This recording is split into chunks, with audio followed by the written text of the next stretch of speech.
Okay, Sona, come on. No.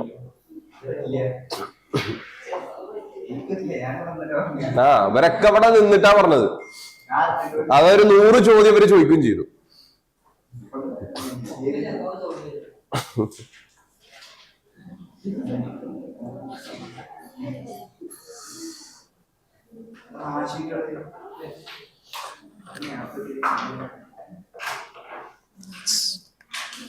ഇത് വെച്ചോളൂ അല്ലേ?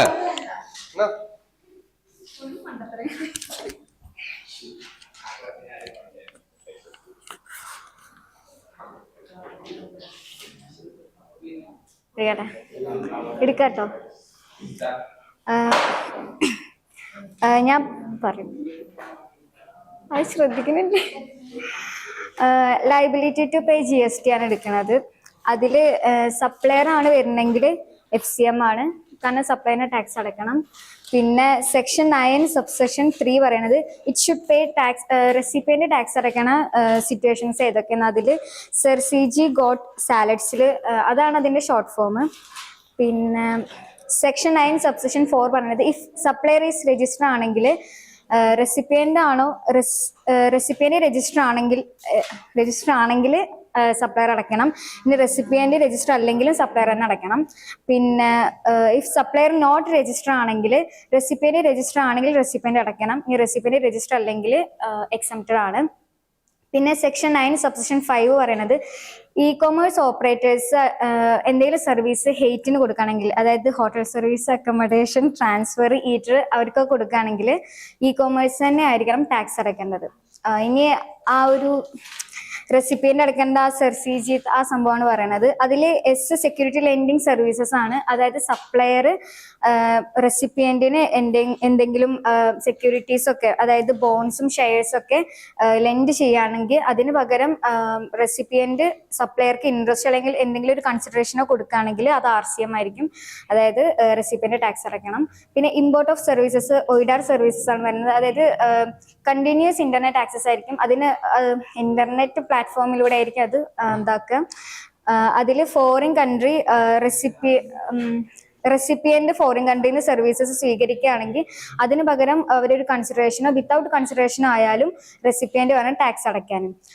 ഇമ്പോർട്ടഡ് സർവീസസ് 2ആയിട്ട് ഡിവൈഡ് ചെയ്തിട്ടുണ്ട്. OIDAR ഉണ്ട്, നോൺ ടാക്സബിൾ റെസിപ്പിയന്റും ഉണ്ട്. OIDARൽ 2ആയിട്ട് ഡിവൈഡ് ചെയ്തിട്ടുണ്ട്. നോൺ ടാക്സബിൾ ഓൺലൈൻ റെസിപ്പിയന്റും other than non taxable online റെസിപ്പിയന്റും ഉണ്ട്. അതിൽ non taxable online recipient any unregistered person for than business പർപ്പസിനാണെങ്കിൽ അത് FCM ആയിരിക്കും, സപ്ലയർ ടാക്സ് അടയ്ക്കണം. ഇനി other than non taxable online recipient ആണെങ്കിൽ അത് RCM ആയിരിക്കും. ഓൾറെഡി അവർ അതായത് റെസിപ്പിയന്റ് രജിസ്റ്റർ ചെയ്തിട്ടുണ്ടാവും, അതുകൊണ്ട് RCM ആണ്. ഇനി നോൺ ടാക്സബിൾ റെസിപ്പിയന്റ് ആണെങ്കിൽ അതോടെ OIDAR കഴിഞ്ഞു. ഇനി നെക്സ്റ്റ് നോൺ ടാക്സബിൾ റെസിപ്പിയന്റ് ആണ്. അതിനെ 2ആയിട്ട് ഡിവൈഡ് ചെയ്തിട്ടുണ്ട്. നോൺ ടാക്സബിൾ റെസിഡന്റും അതർ ദാൻ നോൺ ടാക്സബിൾ റെസിഡന്റും ഉണ്ട്. അതിൽ അൺരജിസ്റ്റേർഡ് പേഴ്സൺ ഫോർ പേഴ്സണൽ പർപ്പസോ അല്ലെങ്കിൽ unregistered or registered government for not business പർപ്പസിനോ ചാരിറ്റബിൾ ട്രസ്റ്റ് രജിസ്റ്ററോ അല്ലെങ്കിൽ നോൺ രജിസ്റ്ററോ ആണെങ്കിലും അത് ബിസിനസ് പർപ്പസിന് ആവരുത്. അങ്ങനെയാകുമ്പോൾ അത് എക്സംപ്റ്റഡ് ആണ്. ഇനി other than non taxable resident ആണെങ്കിൽ അത് RCM ആണ്, റെസിപ്പിയന്റ് പറഞ്ഞാൽ ടാക്സ് അടയ്ക്കാം.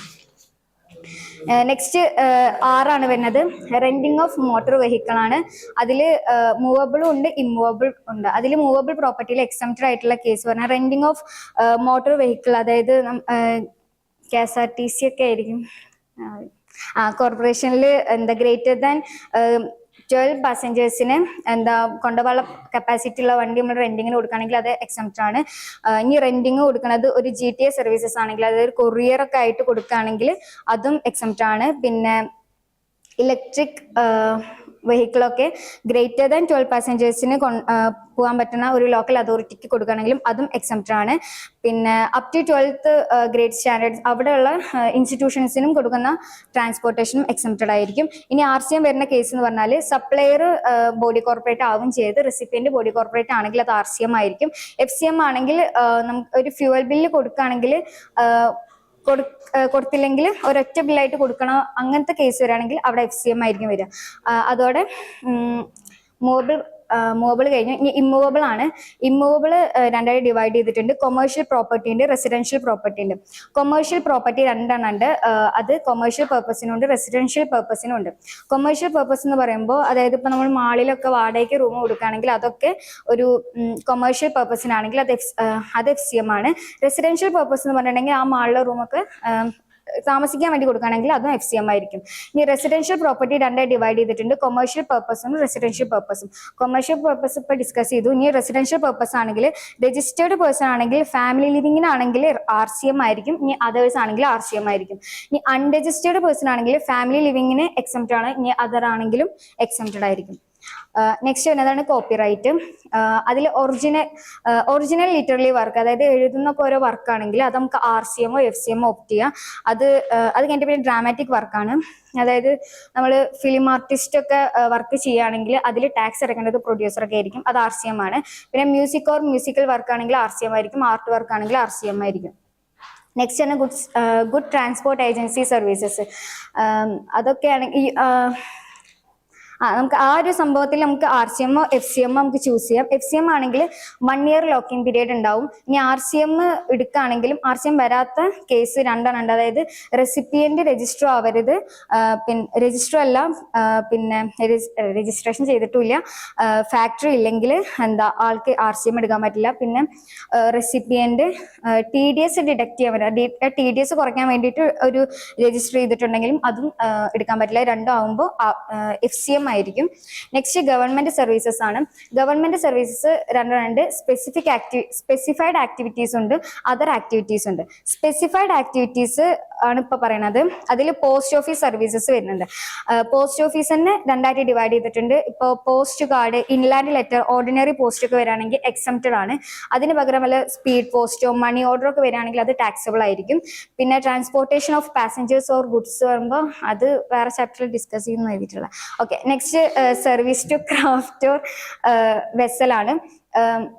അതായത് ഗവൺമെന്റ് സർവീസ് കൊടുക്കുക, പ്ലെയിനും പിന്നെ വെസലൊക്കെ പറയുമ്പോൾ ഷിപ്പിനൊക്കെ സർവീസസ് കൊടുക്കുകയാണെങ്കിൽ ഗവൺമെന്റ് വേണം ടാക്സ് അടയ്ക്കാൻ. ഗവൺമെന്റ് ആണ് അവിടുത്തെ സപ്ലയർ, FCM ആയിരിക്കും.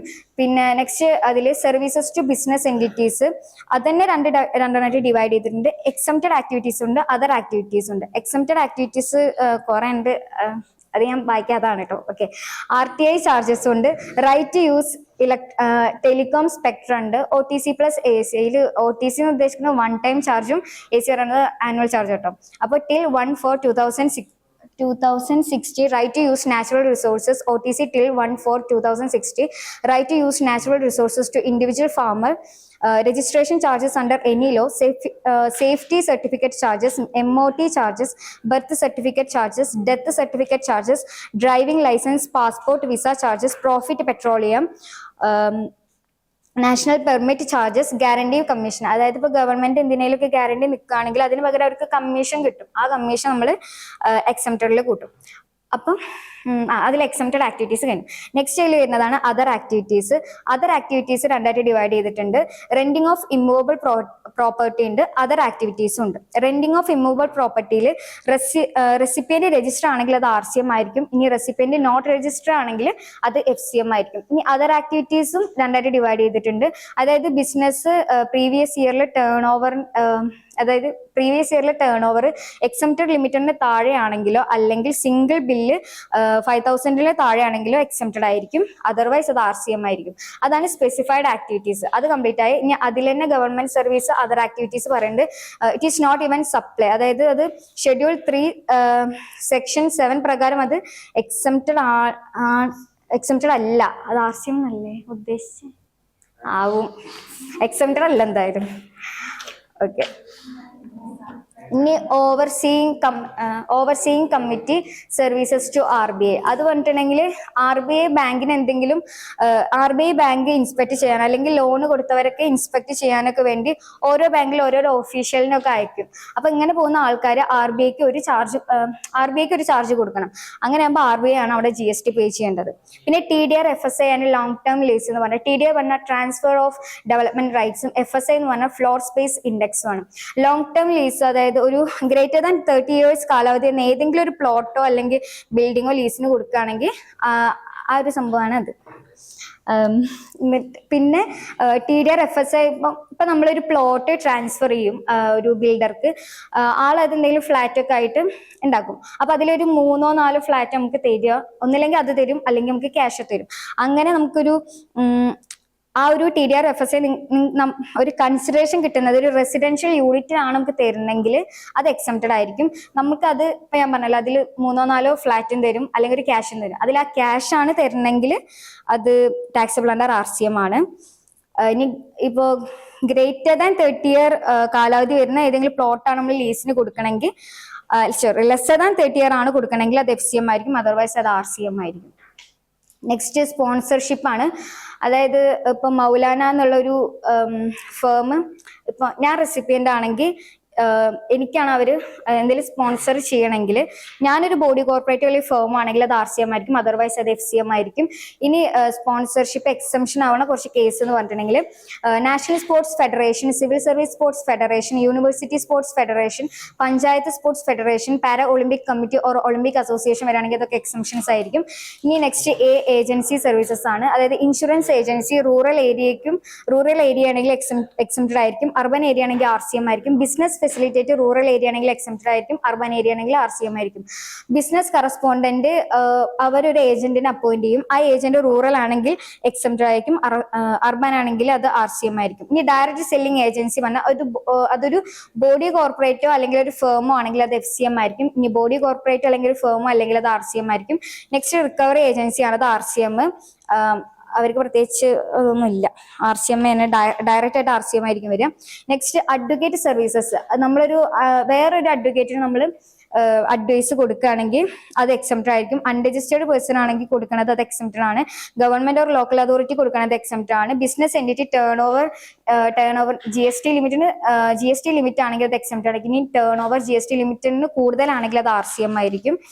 Next arbitrary services, unregistered person നമ്മൾ ആർബിട്രറി സർവീസസ് അൺരജിസ്റ്റേർഡ് പേഴ്സണാ കൊടുക്കണമെങ്കിൽ എക്സംപ്റ്റഡ് ആയിരിക്കും. ഇനി ഗവൺമെന്റ് ഓർ ലോക്കൽ അതോറിറ്റി കൊടുക്കണമെങ്കിൽ അത് എക്സംപ്റ്റഡ് ആയിരിക്കും. ബിസിനസ് എൻറ്റിറ്റി GST ലിമിറ്റഡിന് ആ ഒരു കീഴിലാണ് കൊടുക്കണമെങ്കിൽ എക്സംപ്റ്റഡ് ആയിരിക്കും. ഗ്രേറ്റർ ദാൻ GST ലിമിറ്റ് ആണെങ്കിൽ അത് RCM ആവും. ഇനി ഡയറക്ടേഴ്സ്, ഇനി നെക്സ്റ്റ് ആണ് directors services.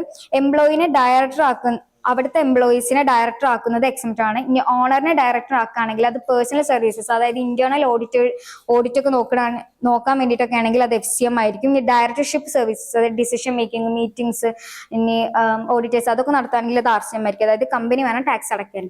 Next security services ആണ്. അതിൽ സപ്ലയർ ബോഡി കോർപ്പറേറ്റ് ഫേമോ അല്ലെങ്കിൽ റെസിപ്പിയന്റ് രജിസ്റ്റേർഡ് പേഴ്സൺ ആണെങ്കിൽ അത് RCM ആയിരിക്കും. ഇനി ബോഡി കോർപ്പറേറ്റും ഞാൻ സപ്ലയർ ബോഡി കോർപ്പറേറ്റ് ഫേമും ആണെങ്കിൽ, ഇനി മറ്റേത് അതായത് റെസിപ്പിയന്റ് രജിസ്റ്റേർഡ് പേഴ്സണോ അൺരജിസ്റ്റേർഡ് പേഴ്സണോ ആണെങ്കിൽ അത് FCM ആണ്.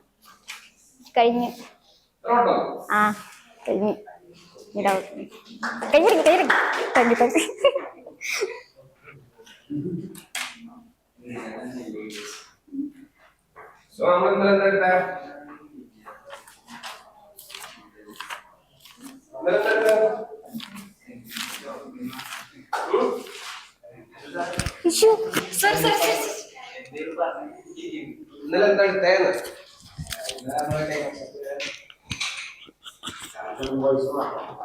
when to issue invoice അല്ലെ, എപ്പോഴാണ് നമ്മള് ഇൻവോയ്സ് ഇഷ്യൂ ചെയ്യേണ്ടത് എന്നുള്ളതാണ് എടുത്തത്.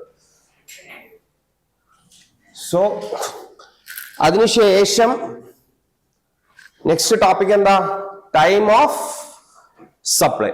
കാരണം ടൈം ഓഫ് സപ്ലൈ ചെയ്യണം എന്നുണ്ടെങ്കിൽ എപ്പോഴാണ് നമ്മൾ ഇൻവോയ്സ് ഇഷ്യൂ ചെയ്യേണ്ടത് എന്നുള്ളത് നമുക്കറിയണം. സോ അതുകൊണ്ട് ഇൻവോയ്സ് നമ്മൾ എടുത്തു. Now we are moving in to the core part. എന്താണത്? Time of supply.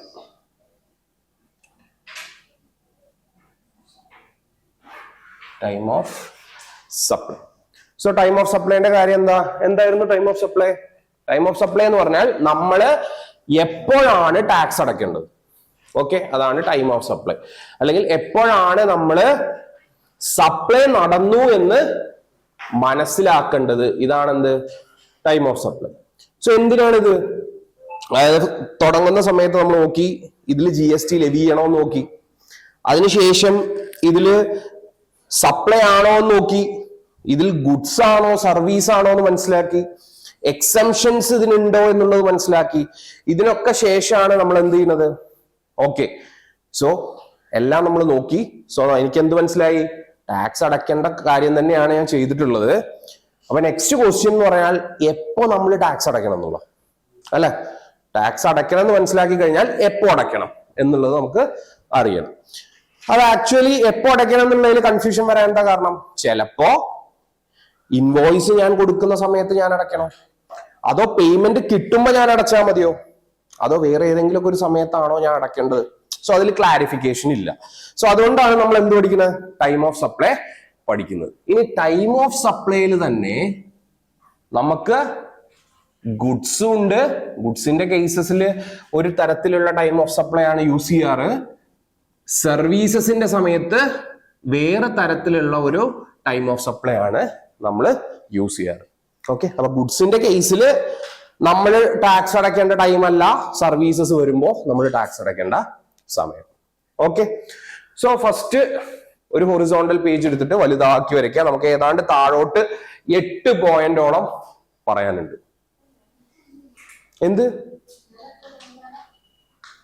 ഇന്നലെ എപ്പോഴാണ് ഇൻവോയ്സ് അടിക്കേണ്ടത് എന്നുള്ളതാണ് എടുത്തത്. ഇന്ന് എപ്പോഴാണ് ടാക്സ് അടയ്ക്കേണ്ടത്, that is time of supply.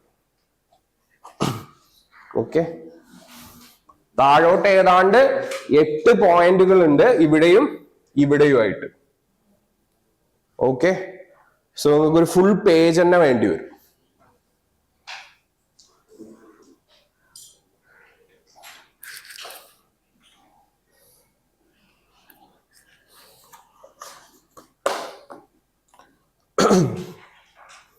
So ഗുഡ്സിനെ കുറിച്ചിട്ട് പറയുന്നത് സെക്ഷൻ 12 ആണ്.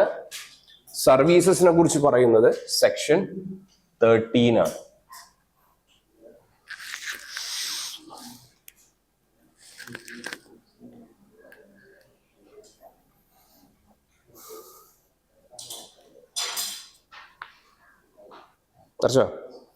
ഓക്കെ, നൗ ഫസ്റ്റ് നമുക്ക് ഗുഡ്സിന്റെ കംപ്ലീറ്റ് ചെയ്യാം. ഗുഡ്സിന്റെ കാര്യത്തിൽ നമ്മൾ 2 കാര്യങ്ങൾ പഠിച്ചിട്ടുണ്ടായിരുന്നു. It can be forward charge mechanism, it can be reverse charged mechanism. നമ്മൾ പറയാലോ, ടാക്സ് അടയ്ക്കേണ്ടത് ചിലപ്പോ സപ്ലയർ ആവാം, അല്ലെങ്കിൽ റെസിപ്പിയന്റ് ആവാം. കേസസ് ഉണ്ട്. സോ ഇതിൽ ഫസ്റ്റ് നമ്മൾ ഡിസ്കസ് ചെയ്യാൻ പോകുന്നത് it is FCM. First discuss ചെയ്യാൻ പോകുന്നത് ഏതാ, FCM ആണ്. FCM-ൽ തന്നെ there is something which is called as composition dealer. Composition dealer. Now ആരാണ് ഒരു കോമ്പോസിഷൻ ഡീലർ? അതായത് കോമ്പോസിഷൻ ഡീലർ എന്ന് പറഞ്ഞാൽ ആരാണ്? ചെറുകിട വ്യാപാരികളെയാണ് നമ്മൾ എന്ത് വിളിക്കുക, കോമ്പോസിഷൻ ഡീലർ എന്ന് വിളിക്കുക. അതായത് ഒരു വർഷത്തിൽ 1.5 കോടിയുടെ താഴെ മാത്രം വരുമാനമുള്ള ആൾക്കാരാണ് ആര്? Composition dealer. ഓക്കെ, ഇതിനെ കുറിച്ച് ഒരു ചാപ്റ്റർ തന്നെ ഉണ്ട്. സോ ഇപ്പത്തേക്ക് എന്താണ് നിങ്ങളുടെ കൺസെപ്റ്റിൽ വെക്കേണ്ടത്? ഒരു വർഷത്തിൽ 1.5 കോടിയിൽ താഴെ വിറ്റുവരവുള്ള സ്ഥാപനങ്ങളെ നമ്മൾ എന്ത് വിളിക്കും? കോമ്പോസിഷൻ ഡീലർ എന്ന് വിളിക്കും. അഥവാ 1.5 കോടിയുടെ താഴെ മാത്രം വരുമാനമുള്ളവർക്ക് ഒരു ഓപ്ഷൻ ഉണ്ട്. എന്താണ് അവർക്കുള്ള ഓപ്ഷൻ?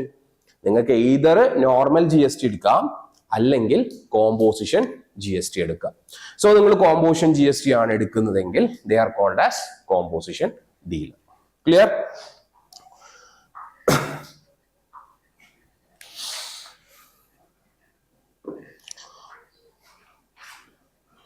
ഓക്കെ, നൗ ഇതെന്താ പറയണത്? ഇവരുടെ ടൈം ഓഫ് സപ്ലൈ എപ്പോഴാണ്? Due date of invoice, due date of invoice or actual date of invoice or date of receipt, whichever is earlier.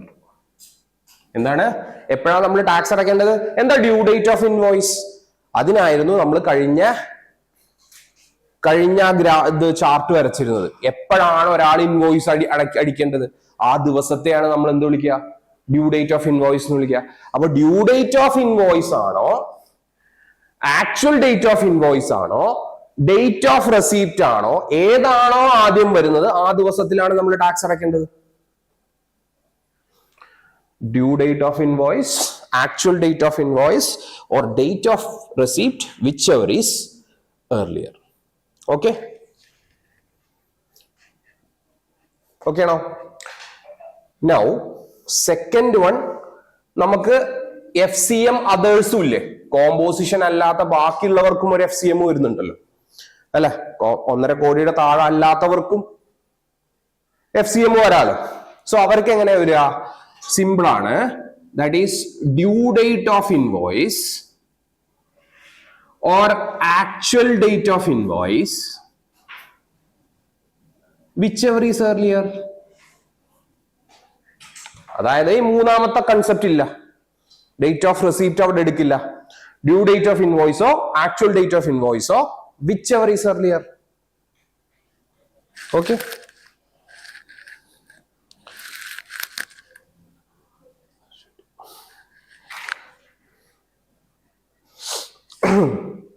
Okay. So ഇതാണ് FCM. സോ FCM കഴിഞ്ഞു. നമ്മൾ ഇനി എന്താ discuss ചെയ്യേണ്ടത്? RCM ഡിസ്കസ് ചെയ്യണം. So RCMന്റെ കേസിൽ ആകെ ഒറ്റ കേസേ ഉള്ളൂ. RCM എല്ലാവർക്കും ഒരേപോലെയാണ്. RCMന്റെ കേസിൽ എന്താ പറയണേ? 31st day from date of invoice, 31st day from date of invoice or date of receipt of goods, date of receipt of goods, whichever is earlier. Now RCM എന്ന് പറഞ്ഞാൽ ആരാ? ഗുഡ്സ് വാങ്ങുന്ന ആളെന്നെ ടാക്സ് അടക്കുകയാണ്, അതാണല്ലോ RCM. അപ്പൊ goods receive ചെയ്യുന്ന ഡേറ്റോ അല്ലെങ്കിൽ invoice കിട്ടിയിട്ട് 31ാമത്തെ ദിവസമോ ഏതാണോ ആദ്യം വരുന്നത് ആ ദിവസമാണ് നമ്മൾ ടാക്സ് അടക്കേണ്ടത്. ഓക്കെ, ഇതാണ് RCMന്റെ നിയമം. നെക്സ്റ്റ് വരുന്നത് വൗച്ചേഴ്സ്. നെക്സ്റ്റ് വരുന്നത് എന്താണ്? വൗച്ചേഴ്സ്. എന്താ വൗച്ചേഴ്സ്? വൗച്ചർ എന്താ? ഇപ്പൊ ചിലപ്പോ നിങ്ങൾ ഷോപ്പിങ്ങിന് പോകുന്ന സമയത്ത് റിലയൻസിലൊക്കെ കയറുകയാണെങ്കിൽ നിങ്ങൾക്ക് ഒരു വൗച്ചർ തരും. പർച്ചേസ് ചെയ്ത് കഴിഞ്ഞാൽ നിങ്ങൾക്ക് ഒരു വൗച്ചർ തരും.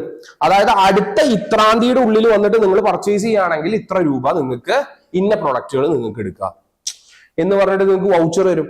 അപ്പൊ ഈ വൗച്ചറും ടാക്സബിൾ ആണ്. കാരണം ഈ വൗച്ചർ കാണിച്ചാൽ ഒരു പ്രൊഡക്റ്റ് കിട്ടുമെങ്കിൽ അതും ടാക്സബിൾ ആണ്. അപ്പൊ ആ വൗച്ചേഴ്സ് ഒക്കെ എപ്പോഴാണ് നമ്മള് ടൈം ഓഫ് സപ്ലൈ വരിക എന്നുള്ളതാണ് ഇവിടെ പറയുന്നത്. നൗ വൗച്ചേഴ്സ് രണ്ട് തരത്തിൽ വരാം.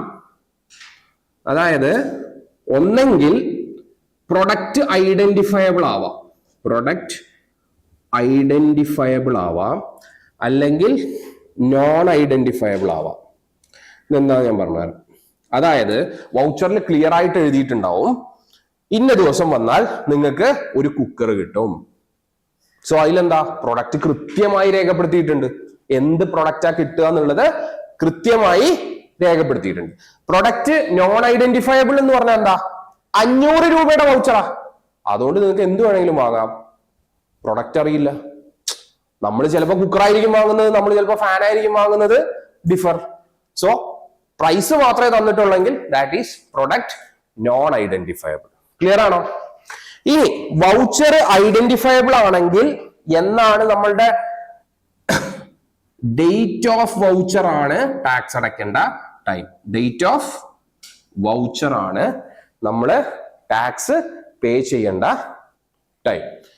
ക്ലിയർ? നോൺ ഐഡന്റിഫയബിൾ ആണെങ്കിൽ date of redemption, date of redemption, date of redemption. എന്താ റിഡംഷൻ? വൗച്ചർ എന്നാണോ നമ്മൾ പ്രൊഡക്റ്റ് എടുക്കുന്ന ദിവസം നിങ്ങൾ ടാക്സ് അടച്ചാൽ മതി. ഐഡന്റിഫയബിൾ ആണെങ്കിൽ വൗച്ചർ എന്നാണോ കൊടുക്കുന്നത് അന്ന് തന്നെ ടാക്സ് പേ ചെയ്യണം. ക്ലിയർ ആണോ? ഓക്കെ. വൗച്ചറിൽ പ്രൊഡക്റ്റ് ഐഡന്റിഫയബിളും ആവാം, പ്രൊഡക്റ്റ് നോൺ ഐഡന്റിഫയബിളും ആവാം. പ്രൊഡക്റ്റ് കൃത്യമായി മനസ്സിലാവുന്നുണ്ടെങ്കിൽ വൗച്ചർ കൊടുക്കുന്ന ദിവസം തന്നെ നിങ്ങൾ ടാക്സ് അടയ്ക്കണം. പ്രൊഡക്റ്റ് കൃത്യമായിട്ടില്ല എങ്കിൽ എന്നാണോ ഈ വൗച്ചർ സാധനം എടുക്കുന്നത് അന്ന് മാത്രം ടാക്സ് അടച്ചാൽ മതി. ക്ലിയർ?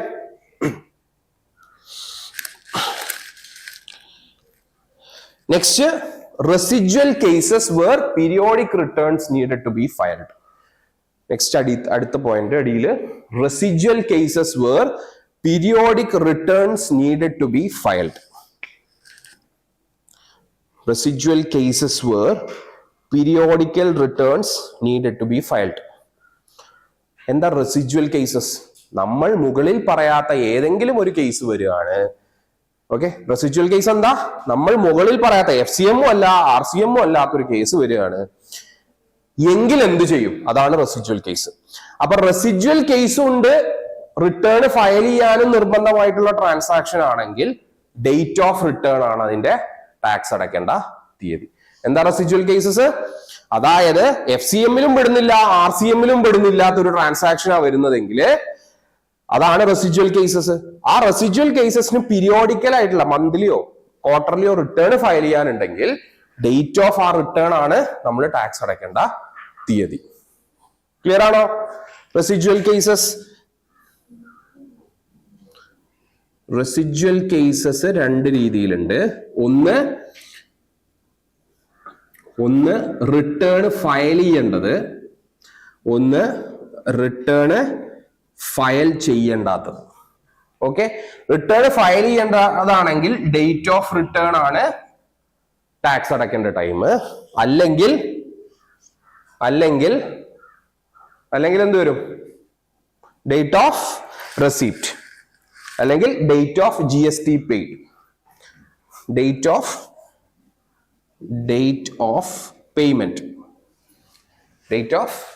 പേയ്മെന്റ്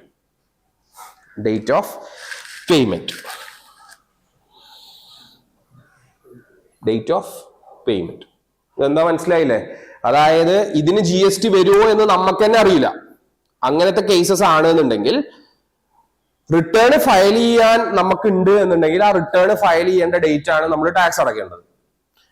റിട്ടേൺ ഫയൽ ചെയ്യാനൊന്നും ഇല്ല, ഞാൻ GST പോലും ഇല്ലാത്ത ഒരാളാണെന്നുണ്ടെങ്കിൽ ഞാൻ എന്താ ചെയ്യേണ്ടത്? എന്തെങ്കിലും ഇൻകം നോട്ടീസ് വരുമല്ലോ GST-യുടെ. ആ നോട്ടീസ് വരുമ്പോഴാണല്ലോ നമ്മൾ അടയ്ക്കുക. ആ അടയ്ക്കുന്ന ദിവസമാണ് ടൈം ഓഫ് സപ്ലൈ. ക്ലിയർ ആണോ? Okay, next late fee penalty interest. എന്താണ് late fee penalty interest? Late fee penalty interest. Late fee penalty interest എന്താ പറയണത്?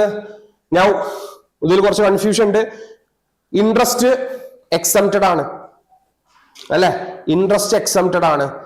ബട്ട് അതിൽ തന്നെ നമ്മൾ പറയുന്നുണ്ട് എന്താണ്? കൺസിഡറേഷൻ വൈകിച്ചത് കൊണ്ടുള്ള ഇൻട്രസ്റ്റ് ആണെങ്കിൽ. ഇൻട്രസ്റ്റ് നമ്മൾ എവിടെ എഴുതിയത് ഓർമ്മ ഉണ്ടോ? ഓക്കെ, ബാങ്കിൻ്റെത് മാത്രമല്ല എല്ലാ ഇൻട്രസ്റ്റും ഡിസ്കൗണ്ടുകളും എക്സംപ്റ്റഡ് ആണ്. പക്ഷേ അതിനൊരു എക്സ്പ്ലനേഷൻ അവർ തരുന്നുണ്ട്.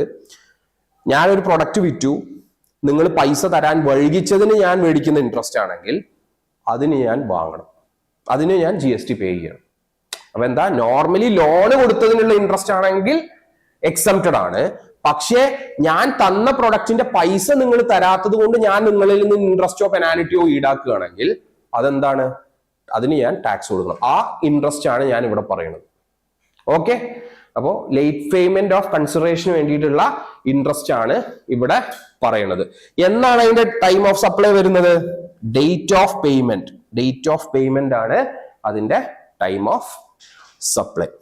ഡേറ്റ് ഓഫ് പേയ്മെന്റ് ആണ് അതിന്റെ ടൈം ഓഫ് സപ്ലൈ.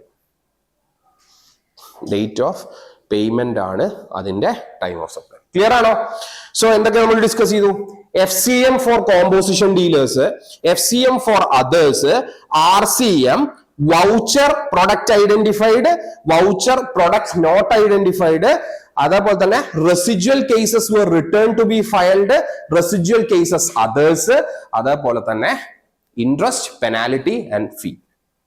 ഓക്കെ, അതാണ് 8 കേസസ്. ഓക്കെ, നൗ ഗുഡ്സിൻ്റെത് നമ്മൾ കഴിഞ്ഞു. സോ ഗുഡ്സിന്റെ ടൈം ഓഫ് സപ്ലൈ നമ്മൾ കഴിഞ്ഞു. Now we are moving in to services.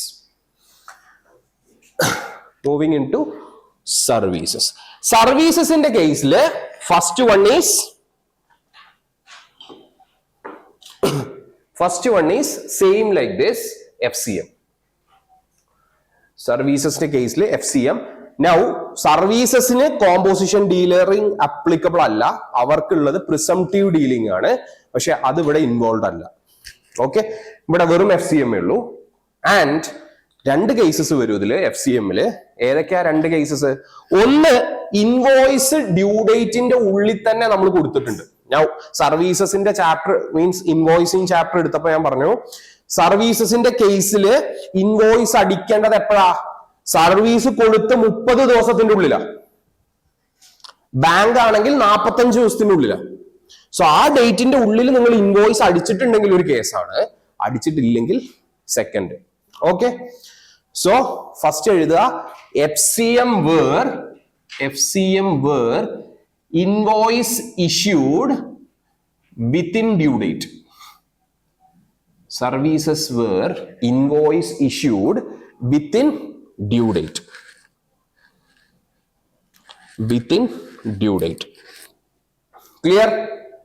Now അതിന്റെ താഴെ എഴുതുക date of invoice, date of invoice or date of payment, whichever is earlier. Now date of payment അല്ല, date of receipt. അത് മാറ്റിക്കുക കേട്ടോ. It is not date of payment. അല്ല, FCM-ൽ നമുക്ക് കിട്ടുകയല്ലേ പൈസ ചെയ്യുക, നമ്മൾ കൊടുക്കുക വയ്യ, കിട്ടുകയല്ലേ പൈസ. So date of receipt whichever is earlier. Date of invoice or date of receipt whichever is earlier. Okay, രണ്ടാമത്തെ കേസ് എന്താ? FCM തന്നെയാണ്, പക്ഷേ invoice issued after due date.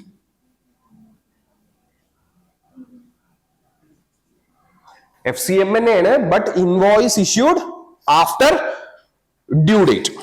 Okay, അതിലെന്താ പറയണത്? First one is date of receipt, second one is date of completion of service, whichever is earlier. Date of receipt അല്ലെങ്കിൽ date of completion of service, whichever is earlier. Date of receipt അല്ലെങ്കിൽ date of completion of service, whichever is earlier. Clear ആണോ? So ഗുഡ്സിന്റെ FCM വേറെയാണ്, സർവീസസിന്റെ FCM വേറെയാണ്. നിങ്ങൾക്ക് നോക്കിയാൽ അറിയാം. Date of invoice, actual date of invoice, date of pay receipt എന്ന് പറഞ്ഞിട്ടാണ് എവിടെ കിടക്കുന്നത്? ഗുഡ്സിന്റെ കാര്യത്തിൽ കിടക്കുന്നത്. ഇവിടെ എന്ത് മാത്രമേ നോക്കുള്ളൂ നമ്മള്? ഡേറ്റ് ഓഫ് ഇൻവോയ്സോ ഡേറ്റ് ഓഫ് റെസിപ്റ്റോ മാത്രമേ നോക്കുള്ളൂ. ഓക്കെ, നൗ നെക്സ്റ്റ് എന്തായിരിക്കും? RCM അല്ലെ? RCM. Okay, so 61st day from date of invoice or date of payment, whichever is earlier. ഇവിടെ 31 ആയിരുന്നു, സർവീസസിൽ എത്തിയേക്കുമ്പോൾ അത് 61 ആയി.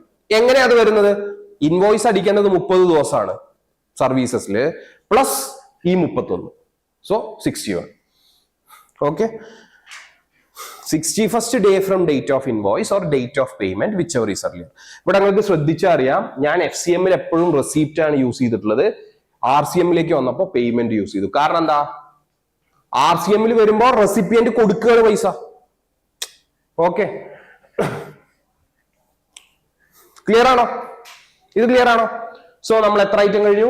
3 എണ്ണം കഴിഞ്ഞു ഇല്ലേ? ഞാൻ നമുക്ക് എന്താ ഉള്ളത്? ഈ ഐറ്റംസ് ഇല്ലേ, എക്സാക്ട്ലി സെയിം. അടിയിൽ വരുന്ന 5 items, that is exactly same in services also. Okay, ഗുഡ്സിൽ നമ്മൾ ഡിസ്കസ് ചെയ്ത ഈ 5 ഐറ്റത്തിന്റെ റൂള് എക്സാക്ട്ലി സെയിം ആണ് സർവീസസിൽ.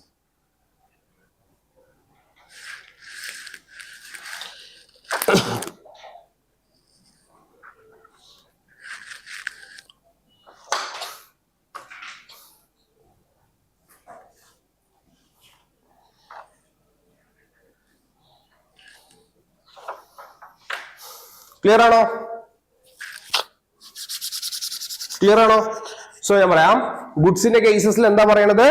നിങ്ങൾ കോമ്പോസിഷൻ ഡീലറും FCM ആണെങ്കിൽ due date of invoice, actual date of invoice or date of receipt, whichever is earlier. FCM others ആണെങ്കിൽ, മറ്റ് FCM ആണെങ്കിൽ due date of invoice or actual date of invoice, which ever is earlier. ഗുഡ്സിന്റെ കേസിൽ RCM വരികയാണെങ്കിൽ 31st day from date of invoice or date of receipt of goods, whichever is earlier. ബാക്കിയുള്ളത് എല്ലാത്തിനും same ആണ്. So difference ഉള്ള സാധനങ്ങൾ മാത്രം വായിക്കാം. സർവീസസിന്റെ കാര്യത്തിൽ FCM വരികയാണ്, അവിടെ ഇൻവോയ്സ് ഡ്യൂ ഡേറ്റിന്റെ ഉള്ളിൽ ഇഷ്യൂ ചെയ്തിട്ടുണ്ടെങ്കിൽ date of invoice or date of receipt, whichever is earlier. സർവീസസിന്റെ കേസിൽ ഇൻവോയ്സ് ഡ്യൂ ഡേറ്റിന്റെ ഉള്ളിൽ ചെയ്തിട്ടില്ലെങ്കിൽ date of receipt or date of completion of service, whichever is earlier. RCM വരികയാണെങ്കിൽ 61st day from the date of invoice or date of payment, whichever is earlier. Clear ആണോ? So this is time of supply. Clear ആണോ? So ആ chapter കഴിഞ്ഞു. അതായത് ഒന്ന് invoicing, ഒന്ന് time of supply. So invoicing അറിഞ്ഞാലേ നമുക്ക് time of supply ചെയ്യാൻ പറ്റുള്ളൂ. കാരണം ഈ ഡ്യൂ ഡേറ്റ് എവിടുന്നാ നമുക്ക് കിട്ടുക? അത് ഇൻവോയ്സിങ്ങിലാണ് കിട്ടുക. ഓക്കെ, സോ നമുക്ക് ക്വസ്റ്റ്യൻ ചെയ്യാം.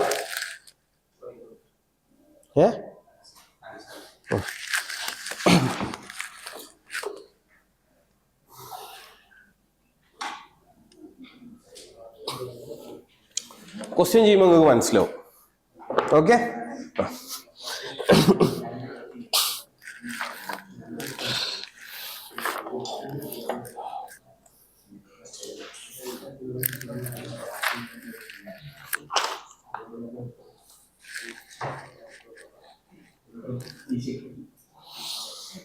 ഓക്കെ.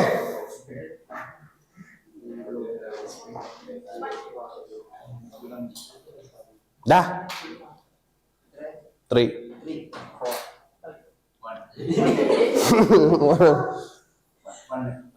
Hey.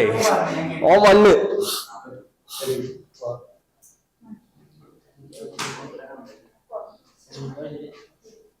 3. Okay. 1 ഇവിടെ, 2 ഇവിടെ, 3 ഇവിടെ, 4 ഇവിടെ.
ഇവിടെ 2 പേരുള്ളൂ.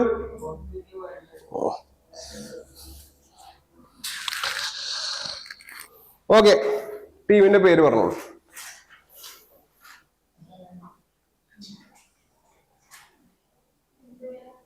എന്ത് പേര്? എന്തെങ്കിലുമൊക്കെ പറ. പേരല്ലാത്ത എന്ത് വേണേലും പറ. എന്ത്?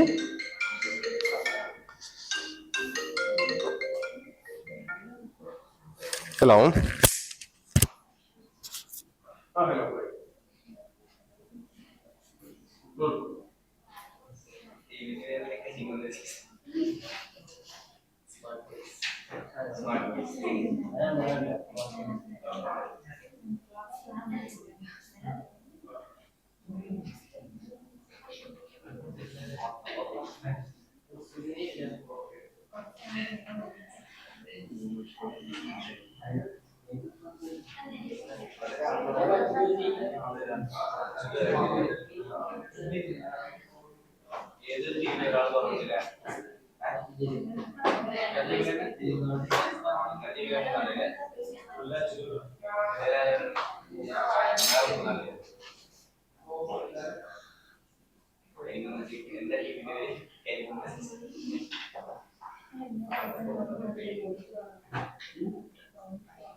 സ്റ്റാർട്ട് ചെയ്യാം.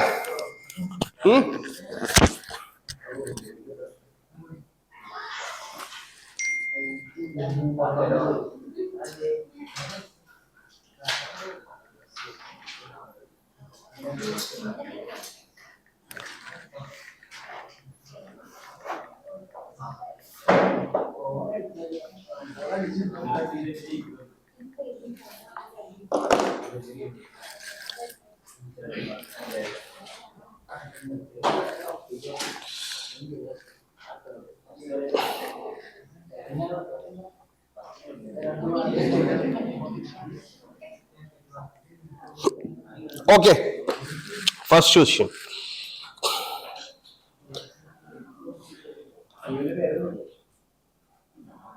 ടീമിന്റെ പേര് പറഞ്ഞോളൂ. പറടാ. കിറ്റ്കാറ്റോ? കിറ്റ്കാറ്റോ?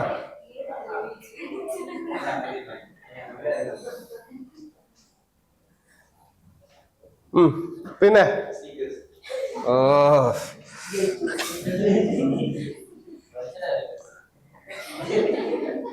അവിടെ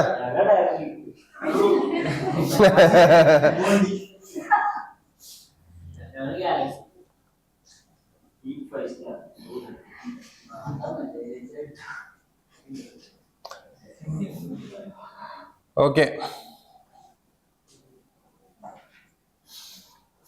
തുടങ്ങാം. Manish and Vanish trading company. Manish and Vanish Trading Company, a registered supplier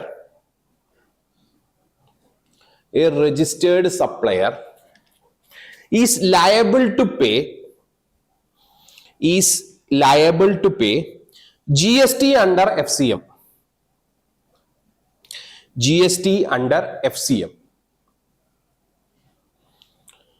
Okay, goods were supplied on 3rd October. Invoice was issued on 5th October. Goods were supplied on 3rd October. Invoices were issued on 5th October. Payment received on goods supplied on 3rd October. Invoice issued on 5th October.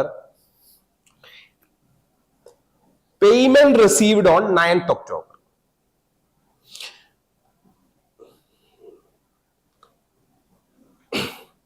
Determine the time of supply. Determine the time of supply.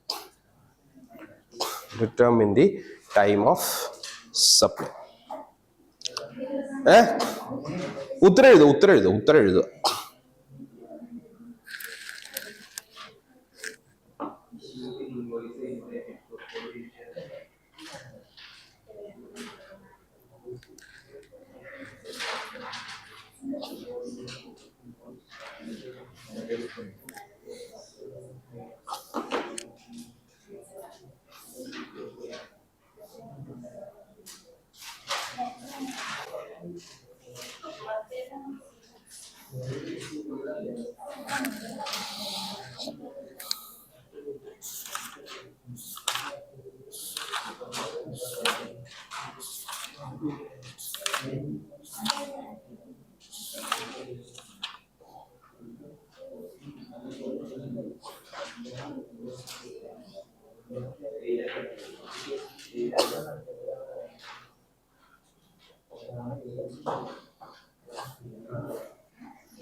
Okay.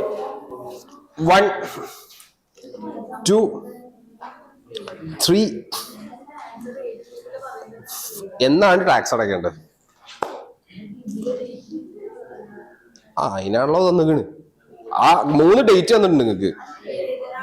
അതിലേതിലാണോ എന്ന് നമ്മൾ time of supply പഠിച്ചില്ലേ? ആ പഠിച്ചത് വെച്ചിട്ട് ഏത് ദിവസത്തിൽ നമ്മൾ അടയ്ക്കണം എന്നുള്ളതാണ്. ഞാൻ ആദ്യത്തെ ഉത്തരം പറയുമ്പോൾ നിങ്ങൾക്ക് മനസ്സിലാവും. 1, 2, 3, 4, 5, 6, 5-ാം തീയതി. ഹലോ. 1, 2, 3, 4, 5, 6. Actual date 1. ഇവിടെ 1, 2, 3, 4. സോ കിറ്റ്കാറ്റ് പറഞ്ഞത് 5th ഒക്ടോബർ, സ്നിക്കേഴ്സ് പറഞ്ഞത് 9th ഒക്ടോബർ, ഇവര് പറഞ്ഞത് 3rd ഒക്ടോബർ, ഇവര് പറഞ്ഞതും 3rd ഒക്ടോബർ. ഓക്കെ. നൗ നിങ്ങൾ ഫസ്റ്റ് നോക്കേണ്ടത് എന്നാണ് ഇൻവോയ്സ് അടിക്കേണ്ടത്. That's a first criteria.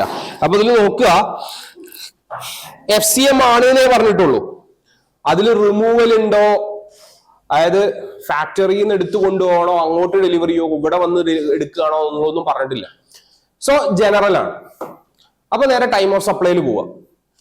Time of സപ്ലൈയിൽ പോയിട്ട് FCM ഫോർ ഗുഡ്സില് കോമ്പോസിഷൻ ഡീലർ അല്ല, സാധാ FCMല് എന്താ പറയണത്? Date of due date of invoice or date due date or actual date which ever is earlier എന്നാണ് പറയുന്നത് അല്ലേ? സോ ഇവിടെ നോക്കേണ്ടത് എങ്ങനെയാ?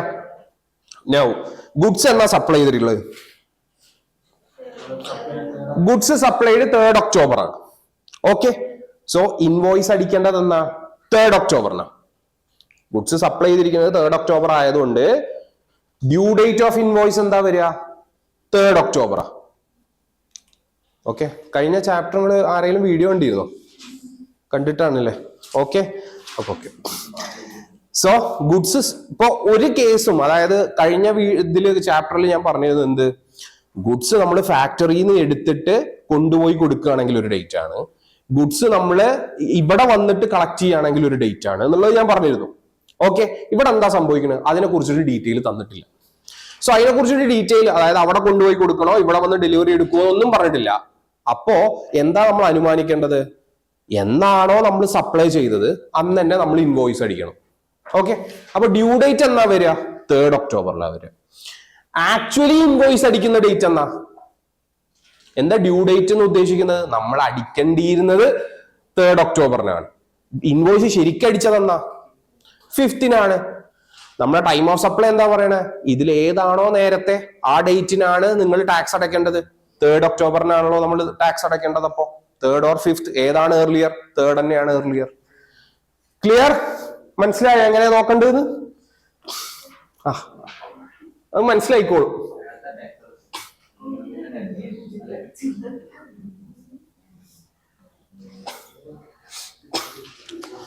ഓക്കെ. എന്താ ടെക്സ്റ്റിന്റെ ഉത്തരം? ശരിയാ. Okay. Next question. An order is placed on Ram and Co. An order is placed on Ram and Co. on 18th August. On 18th August. For supply of customized shoes. For supply of customized shoes.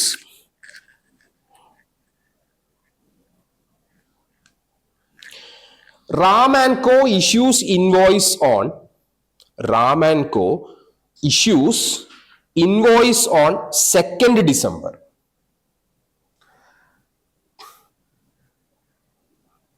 and the product is ready for supply on 2nd December. And the product is ready for supply on 2nd December.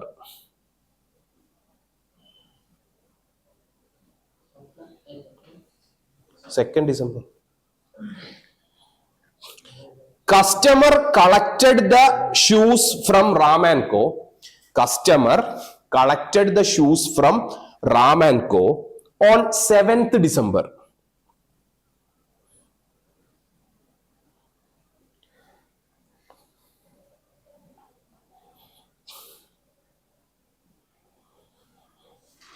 He transferred the payment on 8th December. He transferred the payment on 8th December. He transferred the payment on 8th December. He transferred the payment on 8th December. Find the time of supply. Find the time of supply.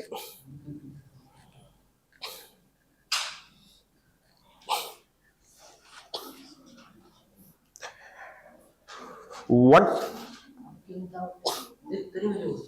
ചില്ലറ question, ചെറിയ questions.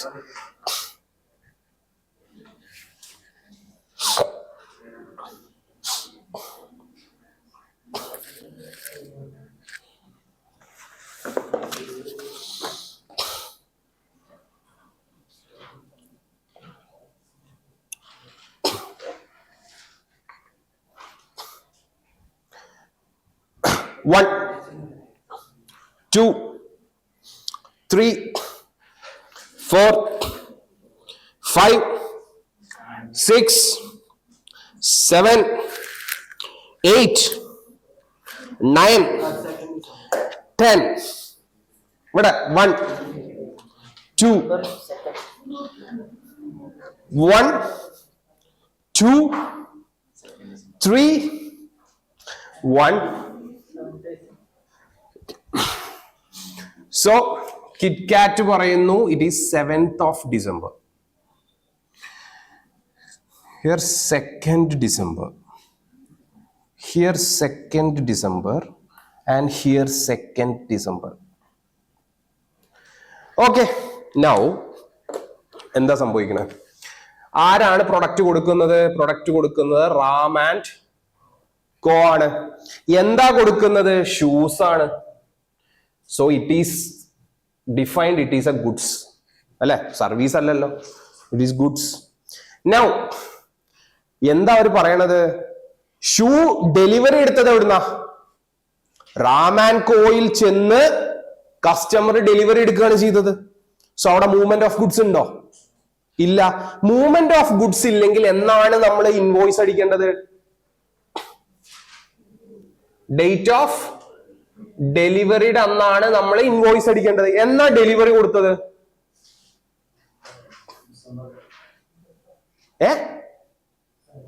നോക്ക്, 7th ഡിസംബറിനാണ് നമ്മൾ delivery കൊടുത്തത്. അന്നാണല്ലോ due date of invoice actually. Okay, but actually invoice അടിച്ചതെന്നാ? ശരിക്കും invoice അടിച്ചതെന്നാ? 2nd December ആണല്ലോ. ഓക്കെ, നമ്മളുടെ ടൈം ഓഫ് സപ്ലൈ എന്താ പറയണത്?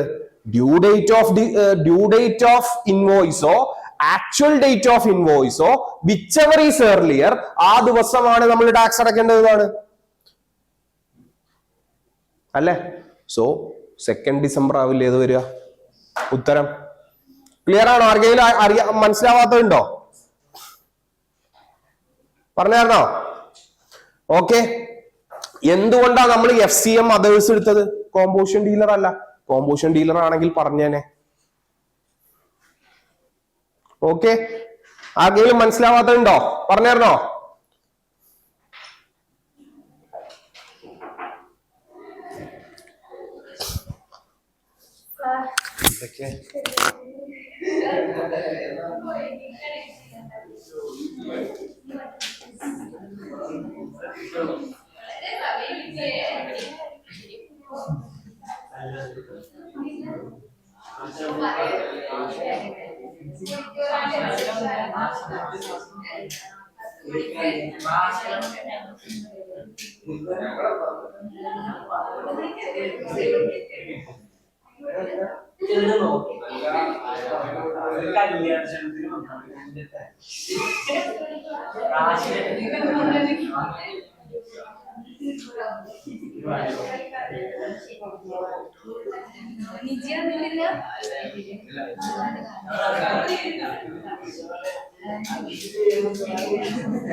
ഓക്കെ. സോ ആർക്കെങ്കിലും മനസ്സിലാവാത്തുണ്ടോ?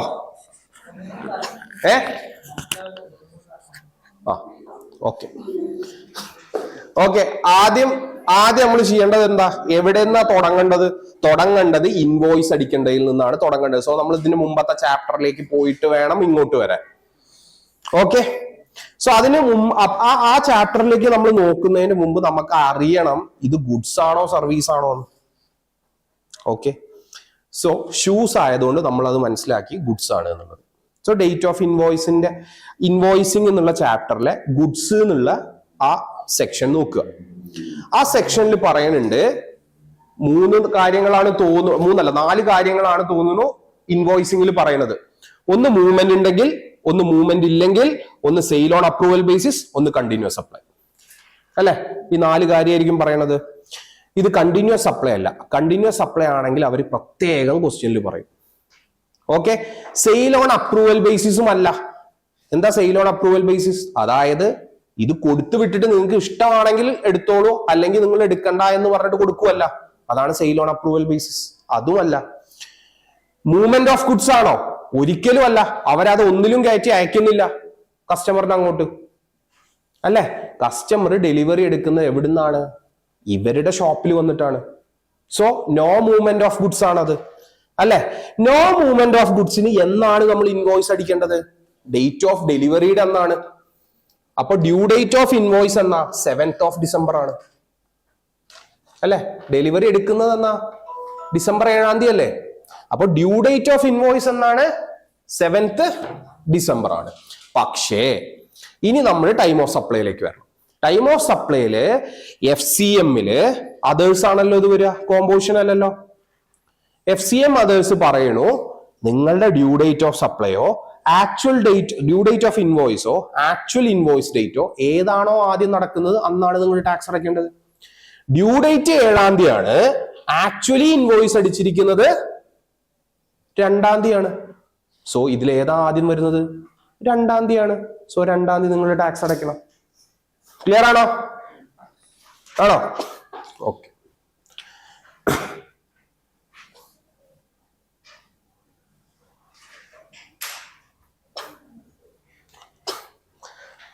Okay, next question.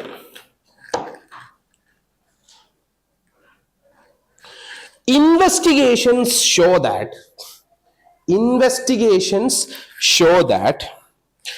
150 cartoons.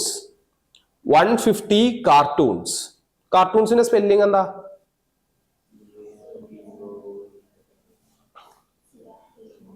CRTOയോ?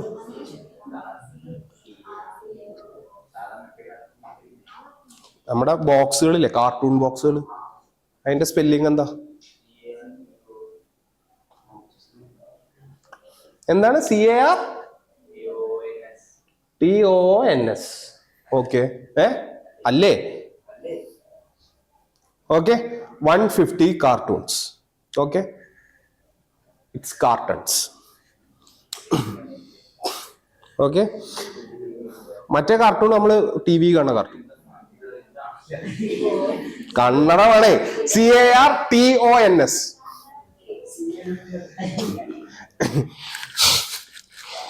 150 cartons of capacitors. Investigations show that 150 cartons of capacitors were dispatched on 2nd August. But no invoice was raised.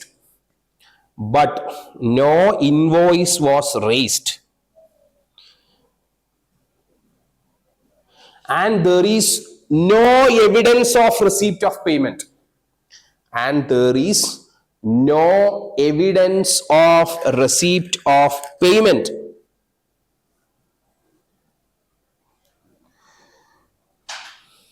Advise the GST department what you will do in these type of situations. What you will do in these type of situations. What you will do in these type of situations. ഒരു out of box question ആണ്. So എന്താണ് ഇവർ പറയണത്? ഒരു കമ്പനിയിൽ പോയി ഇവർ investigation നടത്തിയപ്പോ ഡിപ്പാർട്ട്മെന്റിന് മനസ്സിലായ ഒരു കാര്യം എന്താന്ന് വെച്ചാല് 2 ഓഗസ്റ്റിന് ഇവർ എന്ത് ചെയ്തിട്ടുണ്ട്? വണ്ടിയില് ഈ കപ്പാസിറ്റേഴ്സും കയറ്റി വിട്ടിട്ടുണ്ട്. പക്ഷെ ഇവർ ഇൻവോയ്സും അടിച്ചിട്ടില്ല. ഒരു കാലത്തും ഇവരുടെ അക്കൗണ്ടിലേക്ക് ഇതിന്റെ പേയ്മെന്റ് വന്നതായിട്ടും കാണിക്കുന്നില്ല. ഓക്കെ, ഇത്തരം സിറ്റുവേഷനിൽ നിങ്ങൾ എന്ത് ചെയ്യും? GST ഡിപ്പാർട്ട്മെന്റിനെ അഡ്വൈസ് ചെയ്യാം. സോ ഇതൊരിക്കലും ഒരു ഡേറ്റിന്റെ കാര്യമല്ല. സോ നിങ്ങള് അവർക്കൊരു അഡ്വൈസ് കൊടുക്കണം GST ഡിപ്പാർട്ട്മെന്റ്. അതാണ് ക്വസ്റ്റ്യൻ. ഷാറോസ് അല്ലേ?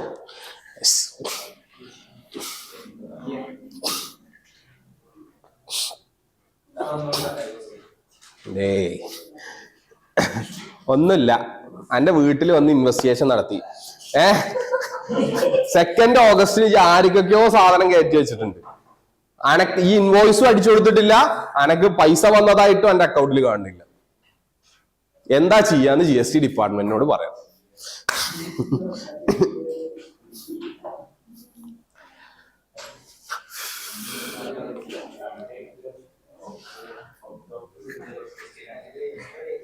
ഔട്ട് ഓഫ് സിലബസ് ഒന്നല്ല, ഉത്തരമുണ്ട് എന്നാ ഇല്ല, അങ്ങനെയാണ്.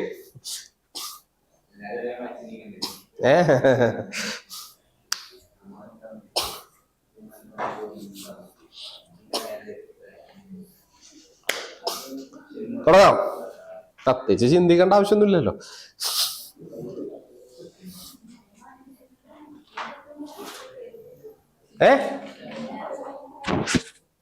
എന്ത് അഡ്വൈസ് ആണ് GST ഡിപ്പാർട്ട്മെന്റിന് കൊടുക്കുക? അതായത് GST ഡിപ്പാർട്ട്മെന്റ് ഇതിന് എന്തെങ്കിലും ഒരു കാര്യം ചെയ്തേ പറ്റുള്ളൂ. ഇത് ഇങ്ങനെയാണ്, അതുകൊണ്ട് നിങ്ങൾ ഇന്ന ദിവസം ടാക്സ് അടയ്ക്കണം എന്ന് GST ഡിപ്പാർട്ട്മെന്റ് പറഞ്ഞേ പറ്റുള്ളൂ. കാരണം മിണ്ടാതിരിക്കാൻ പറ്റില്ല. അപ്പോ നിങ്ങൾ അവർക്കൊരു അഡ്വൈസ് കൊടുക്കണം, ഇത് ഇന്ന രീതിയിലാണ് നിങ്ങൾ ചെയ്യേണ്ടത്. അതാണ് പ്രതീക്ഷിക്കുന്നത് ഉത്തരം.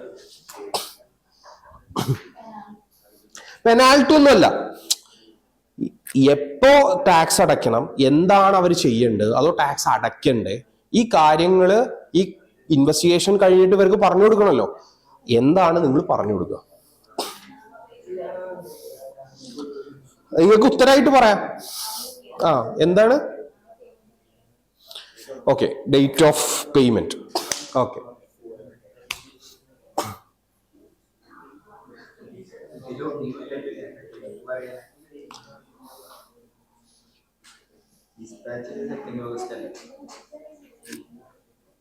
അതെ,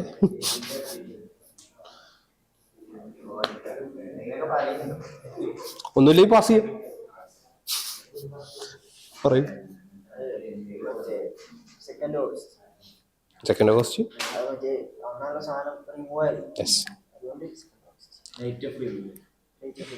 പക്ഷെ അത് ഓക്കെ, അത്രേ ഉള്ളൂ. ഓക്കെ,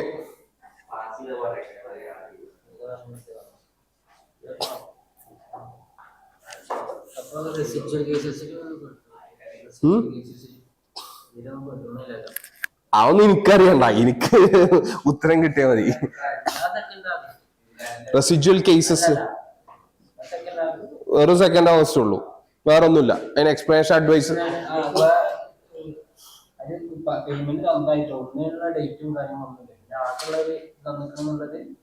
അത് അവിടുന്ന് റിമൂവ് ചെയ്തിരിക്കുന്നതാണ്. ആ ഡേറ്റ് മാത്രം അവിടെ നമുക്ക്. ഓക്കെ,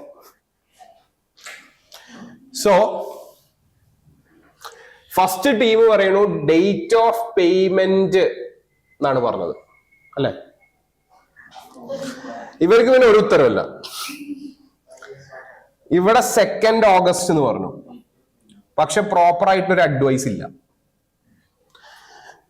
ഇവിടെയും 2nd ഓഗസ്റ്റ് എന്നാണ് പറഞ്ഞത്, ബട്ട് അവിടെ ഒരു അഡ്വൈസ് ഉണ്ടായിരുന്നു. ഓക്കെ, ഞാൻ എന്താണ് ഇവിടെ സംഭവിക്കുന്നത്? നൗ ഒരു കമ്പനി സംഭവം ട്രാൻസ്ഫർ ചെയ്തു, അതായത് ഒരു വണ്ടിയിൽ കയറ്റി വിട്ടു എന്ന് 2nd ഓഗസ്റ്റ്. സോ ഫസ്റ്റ് നമ്മൾ ഐഡന്റിഫൈ ചെയ്യേണ്ടത് കപ്പാസിറ്റർ എന്ന് പറയുന്നത് ഒരു ഗുഡ്സ് ആണ്. ഓക്കെ, നൗ ഗുഡ്സ് ആണ്, അവിടെ മൂവ്മെന്റും ഉണ്ട്. സോ മൂവ്മെന്റ് ഉണ്ടെങ്കിൽ മൂവ് ചെയ്യുന്ന ദിവസമാണ് എന്ത്? ഡ്യൂ ഡേറ്റ് ഓഫ് ഇൻവോയ്സ് അല്ലെ? ഡ്യൂ ഡേറ്റ് ഓഫ് ഇൻവോയ്സ് എന്നാണ് 2nd ഓഗസ്റ്റിനാണ് അവർ ഇൻവോയ്സ് അടിക്കേണ്ടിയിരുന്നത്. പക്ഷെ അവർ ഇന്നേ വരെയും ഇൻവോയ്സ് അടിച്ചിട്ടില്ല. അപ്പൊ actual date of invoice actually ഇല്ല, ഇതുവരെ ഇൻവോയ്സ് അടിച്ചിട്ടില്ല. Okay, now we comes to time of supply. Time of സപ്ലൈയിൽ ഇതൊരു FCM ആണ്, അതേഴ്സ് ആണ് അല്ലെ? കോമ്പോസിഷൻ ഡീലർ ആണോ? അല്ല, FCM അതേഴ്സ് ആണ്. FCM അതേഴ്സ് പറയുന്നു ഡ്യൂ ഡേറ്റ് ഓഫ് ഇൻവോയ്സോ ആക്ച്വൽ ഡേറ്റ് ഓഫ് ഇൻവോയ്സോ ഏതാണ് ആദ്യം, അന്നാണ് ടാക്സ് അടയ്ക്കേണ്ടത്. ആക്ച്വൽ ഡേറ്റ് ഓഫ് ഇൻവോയ്സ് ഉണ്ടെങ്കിലും ഇത് കഴിഞ്ഞിട്ടാണെങ്കിലും ടാക്സബിലിറ്റി എപ്പോഴാണ് വരിക? ആദ്യം വരുന്നതിലേക്കാണ് വരിക. എന്തായാലും 2nd ഓഗസ്റ്റിന് മുമ്പ് അവര് ഇൻവോയ്സ് അടിച്ചിട്ടില്ല, അതിനർത്ഥം 2nd ഓഗസ്റ്റിന് തന്നെ അവര് ടാക്സ് അടയ്ക്കണം എന്നാണ് അല്ലെ? ക്ലിയർ ആണോ? സോ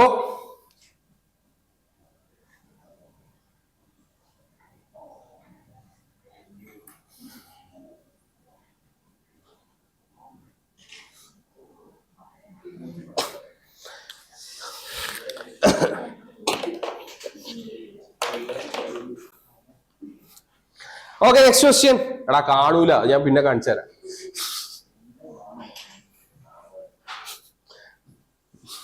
ഓക്കെ, സോ ഇനി നിങ്ങൾ ചെയ്യേണ്ടത് ഒരു 4 കോളത്തിന്റെ ബോക്സ് വരയ്ക്കുക. 1 2 3 4.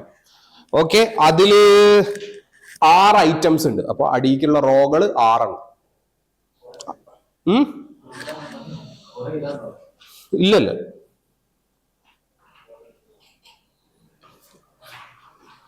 Okay. Now first box serial number ആണ്,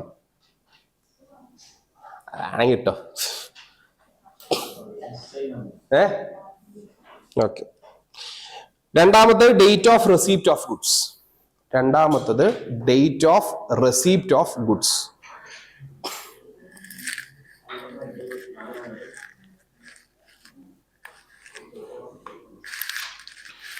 ഓക്കെ, മൂന്നാമത് date of payment.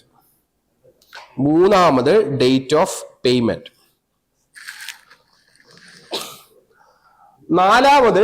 Of invoice.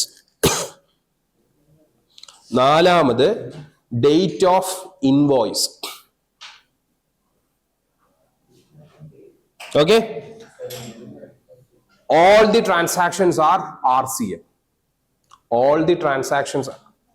മോളില് ഹെഡിങ് ആയിട്ട് എഴുതുക, all the transactions are RCM. Okay, ഞാൻ അതിലെ ഫസ്റ്റ് ക്വസ്റ്റ്യൻ അതായത് ആദ്യത്തെ റോ. ഓക്കെ, ആദ്യത്തെ റോയും കോളം അറിയില്ലേ? Okay, date of receipt of goods July 1.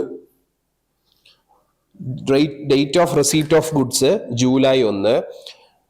Date of payment August 10. Date of issue of invoice June 29.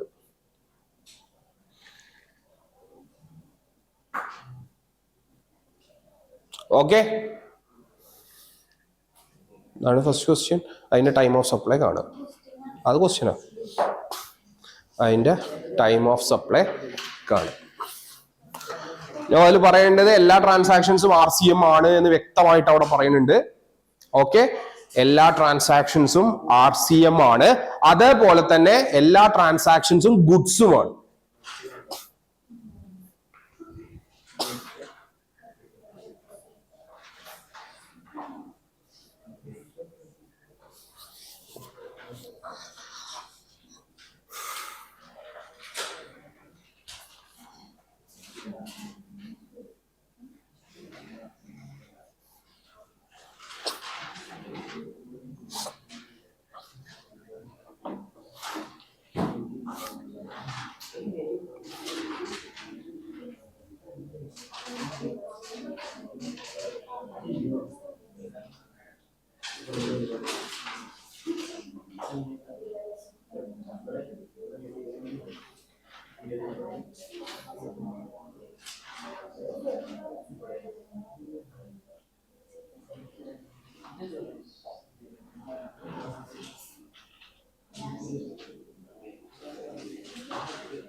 Okay.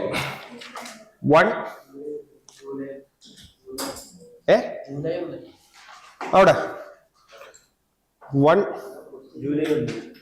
2 reason.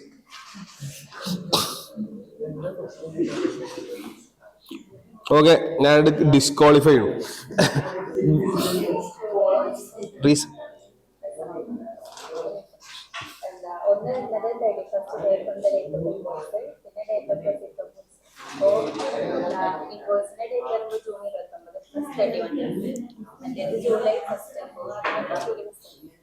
Okay.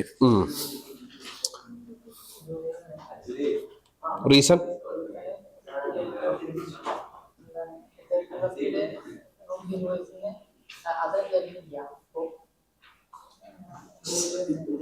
നിങ്ങൾക്ക് വല്ല മനസ്സിലായോ?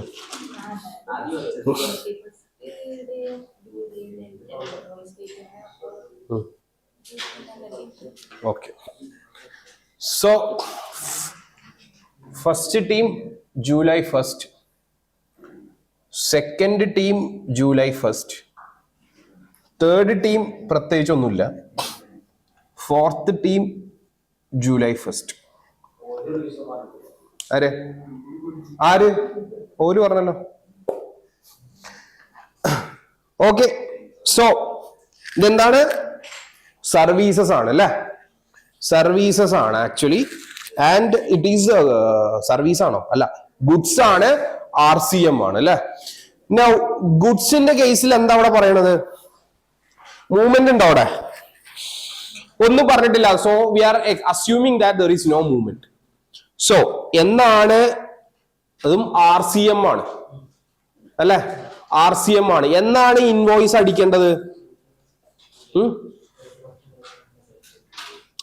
എന്നാണ് invoice അടിക്കേണ്ടത്?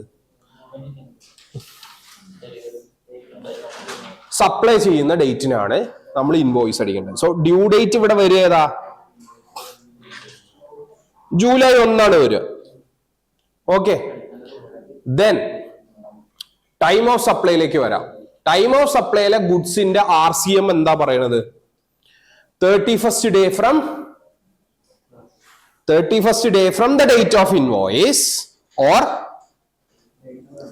date of receipt of goods, whichever is earlier.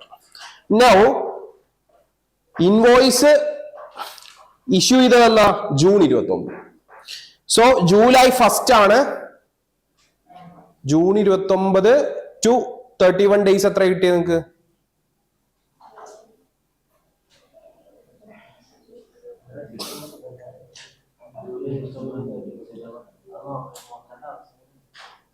എന്താ?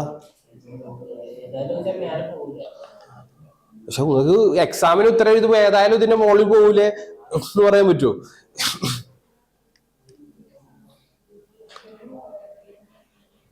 So it will be July 31st ഒക്കെ ആയിരിക്കും വരിക. Okay. അതോർ July 1 whichever is earlier. അത് ജൂലൈ 1 ആണ് അല്ലെ?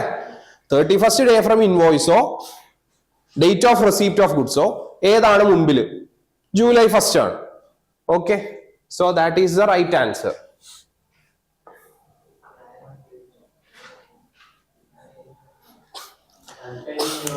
തരൂല. ഓക്കെ. രണ്ടാമത്തെ ചോദ്യം. Date of receipt of goods July 1.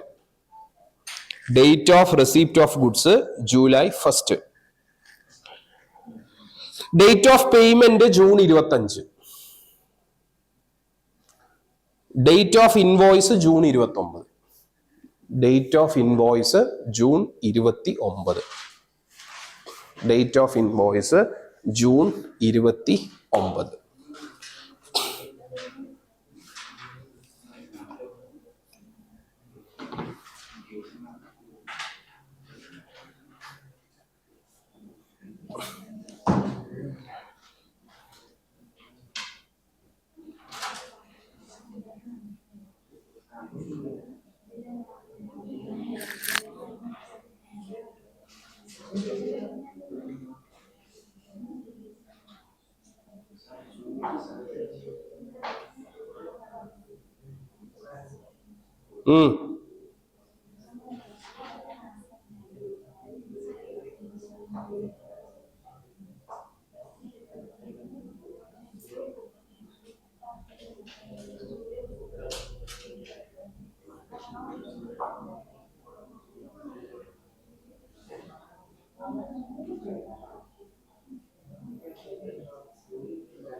Okay,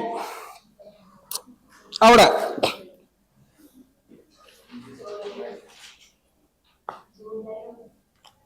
ഇവിടെ റീസൺ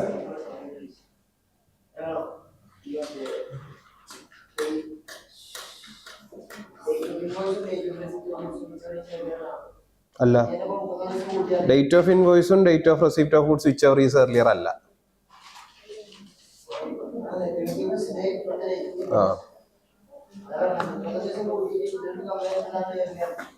ആണോ? ഓക്കെ, ഇവിടെ ജൂലൈ 1 ഉറപ്പാ?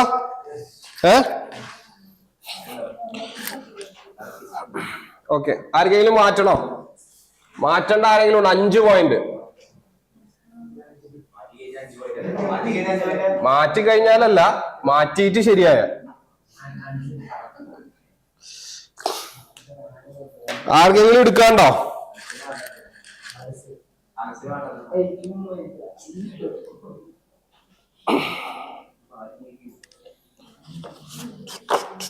മുപ്പത് സെക്കൻഡ് തരാം. 30 സെക്കൻഡ് അനലൈസ് ചെയ്യാം.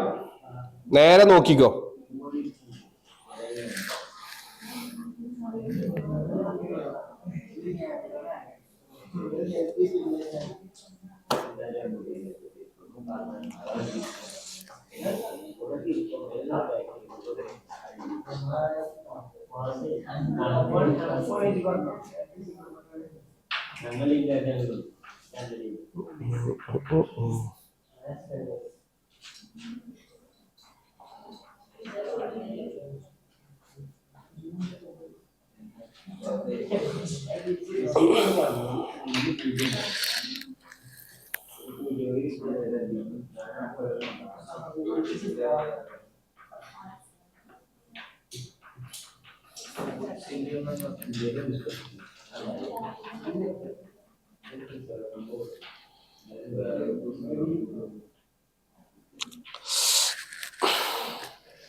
എന്തേ? ആർക്കെങ്കിലും മാറ്റാണ്ടോ? Okay,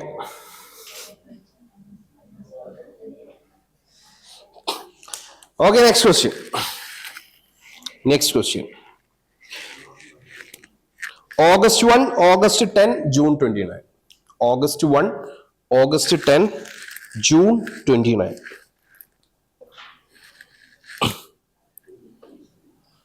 August 1, August 10, June 29.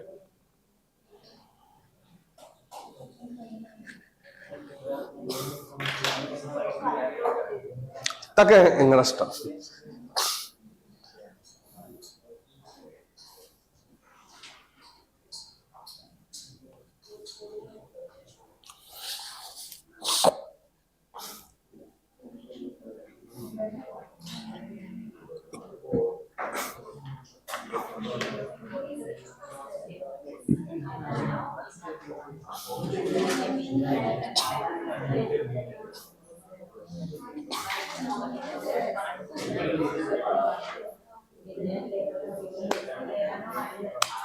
Okay, ഇവിടെ 1, 2, 3, 4, 5, 6.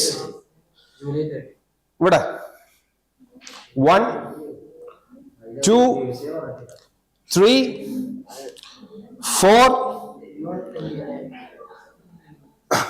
1. ഇവിടെ സോ പറഞ്ഞ ഉത്തരം first team July 30, second team July 30, third team June 29, fourth team July 30.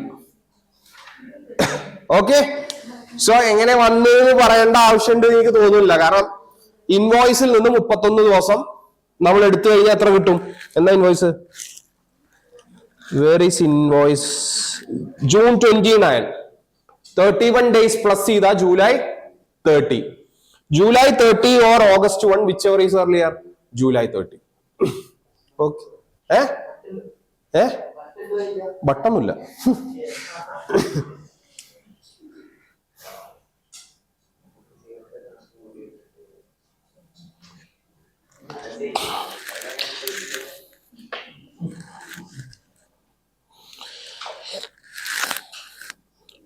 Now, date of invoice, അതായത് ലാസ്റ്റ് കോളം May 4.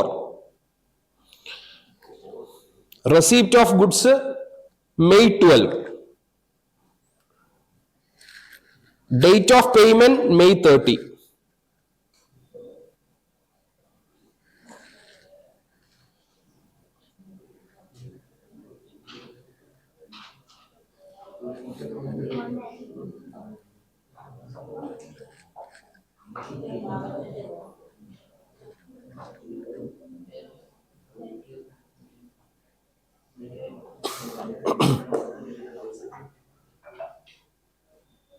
എന്താണ്?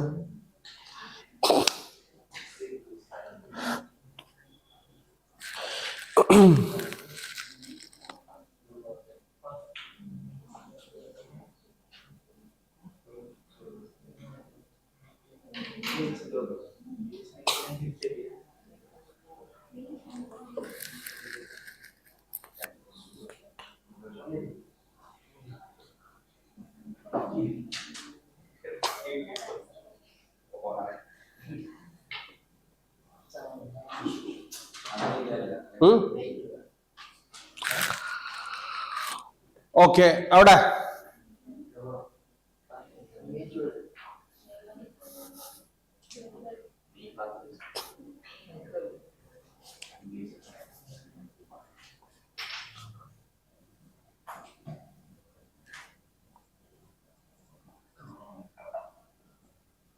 ഇത് കാണാല്ലെങ്കിൽ എന്റെ കണ്ണടിച്ചു വേടാ. ഓക്കെ, സോ എങ്ങനെ May 12 വന്ന്? 31st ഡേ ഫ്രം May 4 അല്ലേ? എത്രയാ വരിക? That is June 4. June 4 or May 12, whichever is earlier. May 12.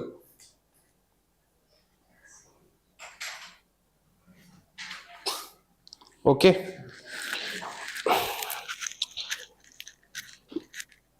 Next year, July 1, first column July 1, second column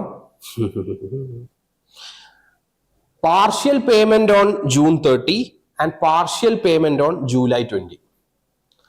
partial payment on June 30 and partial payment on July 20.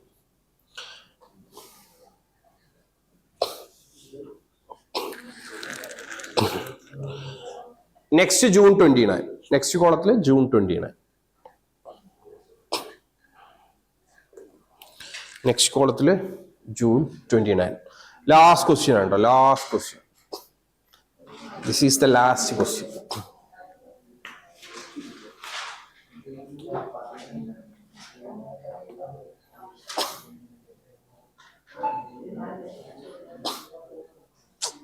ശരി, ഇത് നമുക്ക് 2 മാർക്കിന്റെ ചോദ്യമാക്കാം.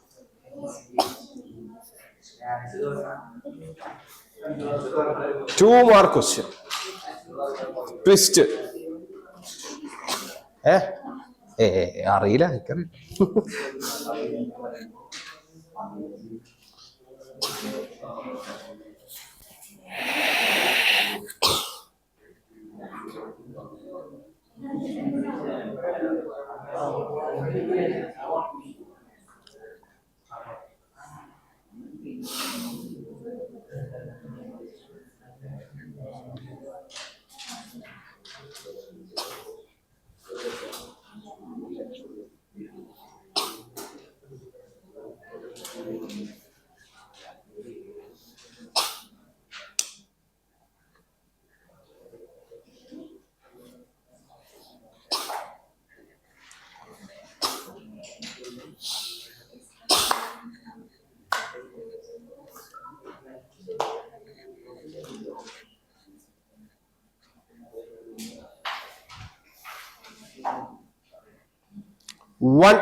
July 1st.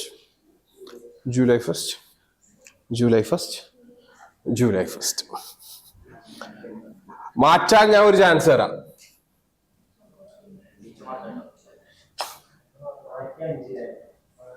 മാറ്റാൻ ചല്ല,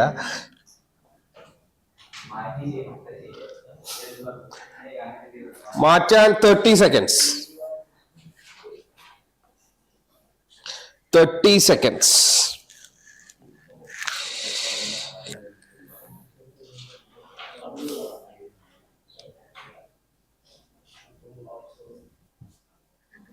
കുറച്ച് തീരുമാനം. ഓക്കെ,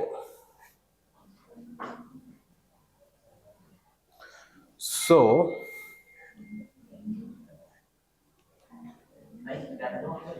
എന്തായാലും കണക്കന്നെടാ.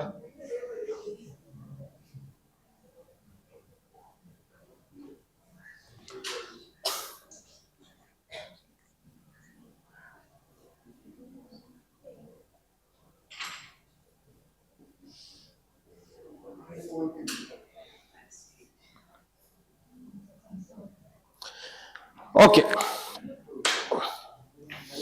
നൗ ഇപ്പൊ നമ്മൾ വരച്ച ബോക്സ് ഇല്ലേ, ബോക്സ് ഇങ്ങനെ ക്രോസ് ചെയ്യാം. ഇങ്ങനെ ക്രോസ് ചെയ്യാ. പെൻസിൽ ഉണ്ടെങ്കിൽ പെൻസിൽ കൊണ്ട് ക്രോസ് ചെയ്യാ, എന്നാ ഉള്ളിലുള്ള കാണും ചെയ്യാം. ഓക്കെ, ക്രോസ് ചെയ്യാ. എന്നിട്ട് അതിന്റെ താഴെ എഴുതുക വെണ്ടക്ക അക്ഷരത്തില് അമെൻമെന്റ്. താഴെ ഇങ്ങനെ ആരോ ഇട്ടിട്ട് അമെൻമെന്റ്. താഴെ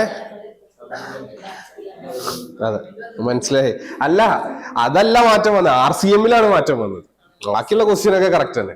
ഓക്കെ, താഴേക്ക് ആരോ ഇട്ടിട്ട് അമെൻമെന്റ് എഴുതാ. അമെൻമെന്റ് ഞാൻ നെക്സ്റ്റ് ക്ലാസ്സിൽ എടുത്തു തരാം. ഓക്കെ, സോ ഒന്നുമില്ല, പ്രത്യേകിച്ച് ഒന്നുമില്ല. അമെൻമെന്റ് എന്താന്ന് വെച്ച് കഴിഞ്ഞാൽ ഡേറ്റ് ഓഫ് പേയ്മെന്റ് നമ്മള് ഇത് എഴുതി RCM, അതില് പുതുതായിട്ട് ഡേറ്റ് ഓഫ് പേയ്മെന്റ് കൂടി ആഡ് ആയി. സോ ഈ 3 എണ്ണത്തിലും വിച്ച് എവർ ഈസ് എർലിയർ അതാണ്. ഗുഡ്സില് RCM-ല് 2 എണ്ണം ഉള്ളു ഇപ്പോ. ഓക്കെ, മൂന്നാമതൊന്നും കൂടി ആഡ് ആയിട്ടുണ്ട്. അതെന്താണ്? ഡേറ്റ് ഓഫ് പേയ്മെന്റ് ആണ്. ഇത് 3 കൺസിഡർ ചെയ്തിട്ട് ഇതിൽ ഏതാണോ ഏർലിയർ എന്നാ നോക്കുക. അപ്പൊ ഈ ക്വസ്റ്റ്യനിലെ പല ഉത്തരങ്ങളും മാറും.